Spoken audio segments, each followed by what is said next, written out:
जय जगन्नाथ सांग माने आज पार्सल रे आसिला आइसक्रीम फार्म आइसक्रीम फार्म आसीची जेतेबेले आइसक्रीम टिके बना जीव ना चलंतु आइसक्रीम बना स्टार्ट करिबा। चलंतु सांग माने प्रथमे 1 लिटर क्षीर नबा करेई रे ताकू गरम करिबा। क्षीर गरम हेबा भितरे मु एठी आलमंड बादाम को छोट छोट करी काटी नेली नड़िया को करी एठी रखी देली। क्षीर गरम हेबा परे नड़िया कुरा को सेथिरे देई देली। मु एठी फाळे नड़िया कुरी के नेइची। नड़िया कुरा पकई सारिबा परे कटा हेई रखा जाइथिबा आलमंड बादाम को सेथिरे पकई देली। तापरे गोटे गिना चीनी देई देली।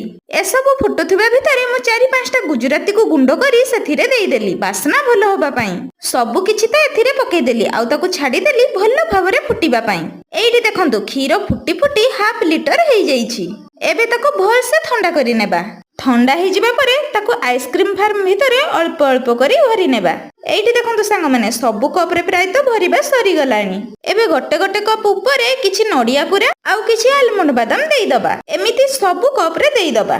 अच्छा सांग माने कहिले देखि एई जो गरम पागरे आपण मानको घरे कोन आइसक्रीम करि सल्लेनी? जदि करि सल्लेनी ताले कमेंट माध्यम रे मते निश्चय जणाइबे।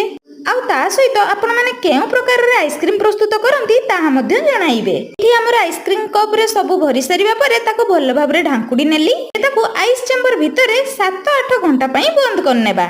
देखा जाऊ 7-8 घंटा भितरे हमर आइसक्रीम प्रस्तुत होउची कि नाही।